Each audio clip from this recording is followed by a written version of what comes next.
Good morning and welcome to this learning video. In Microsoft Excel, you have the ability to use an icon that most people are not aware of that is there, and it's called the camera.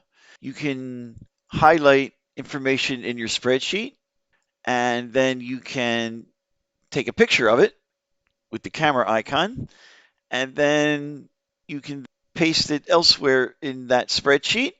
And if you ever make changes to the source or the original area, it will also update wherever you have pasted it to. Let's see how it works. So I need to add the camera icon into my quick access toolbar. You will not find the camera icon on any of the default ribbons in Excel. So I will click on the button at the end of the quick access toolbar to customize.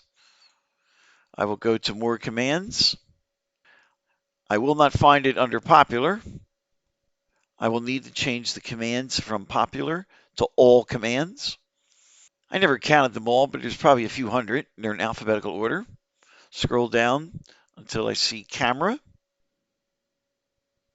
Click on it, then add it to my quick access toolbar. You can see it right here.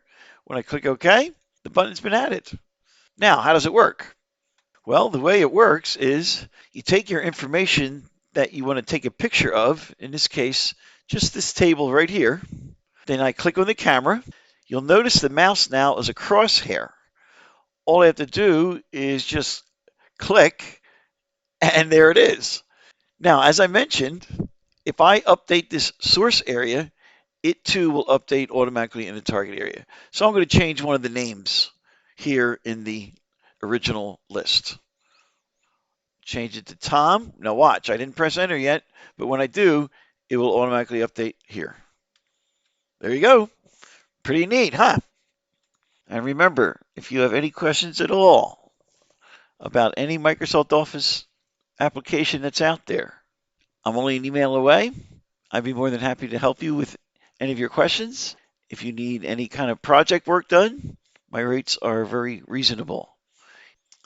And here are the applications that I support. You'll see that every one of them is the main Microsoft Office suite of programs. I forgot to add, of course, Microsoft Windows as well. So thank you for watching. Take care. See you at the next one. Bye-bye.